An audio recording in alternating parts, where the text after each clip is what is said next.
About an argument that happened inside of a bodega in Brooklyn that ended up with one man dead. A worker claiming it was self-defense. And tonight, an advocate for bodega workers is praising the district attorney for not filing charges. But the investigation is not over. Eyewitness News reporter Shantae Lands live in Bushwick with what we know about the case. Shantae?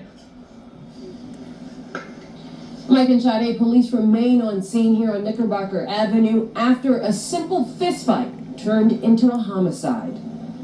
A fight turns into a deadly crime scene after this man, 59-year-old Jerry Hill from Bushwick, described by police as an aggressive panhandler, enters his Brooklyn bodega. I was at the store. I saw the initial argument happen. Isaiah Rocha says he was inside the Royal Deli and Grill when he witnessed the first of two fights between Hill and two employees. It was over credit because he owed the store some money and he wasn't paying back and he kept asking for stuff.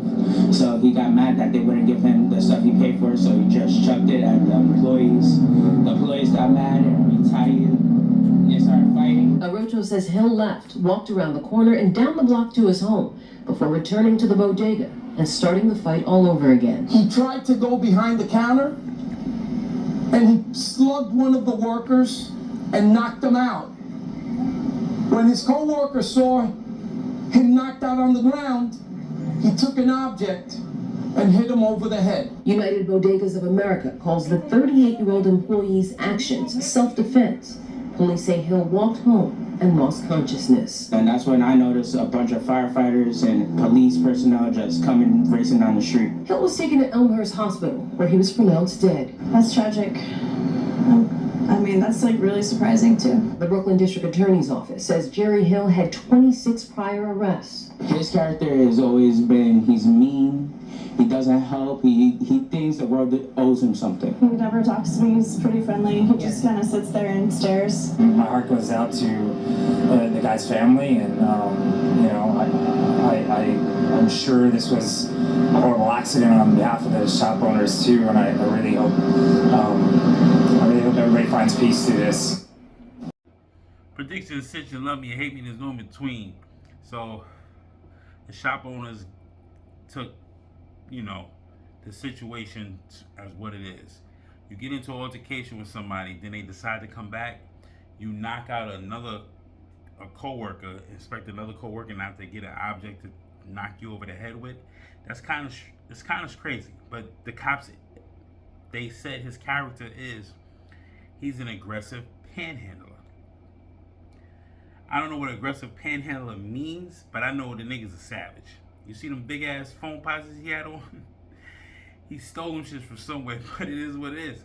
You can't, and especially if that store took care of you and said, and we know how the stores are with credit, and they took care of you and you said, fuck that, I start chuck, you threw shit at them, that's the form, that's the ultimate form of disrespect with them.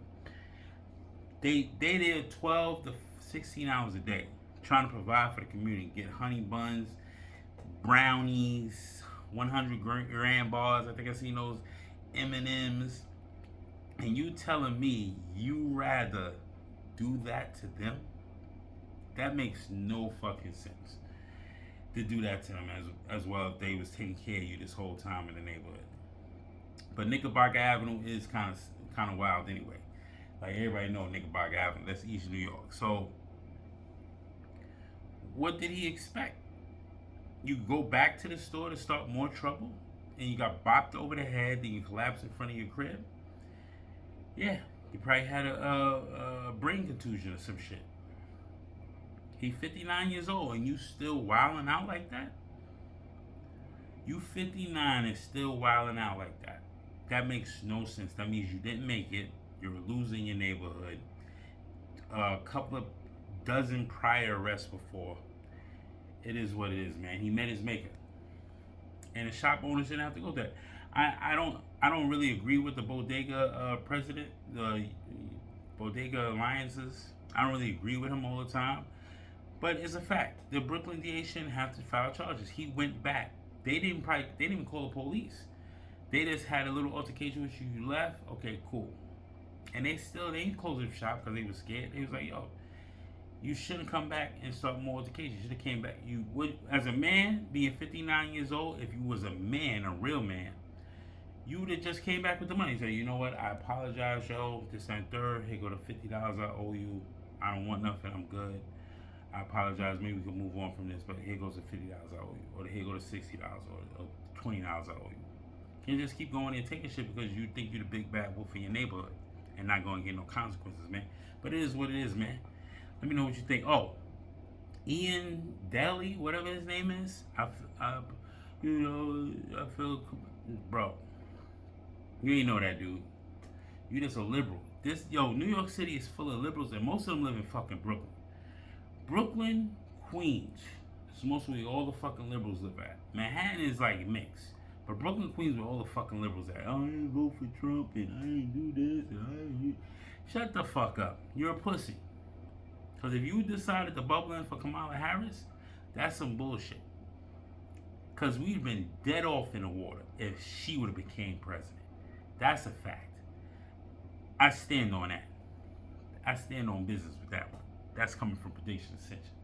Best believe it, man. Prediction Ascension, love me, hate me, there's no between. Like, comment, subscribe, help me, motherfucker. You already know.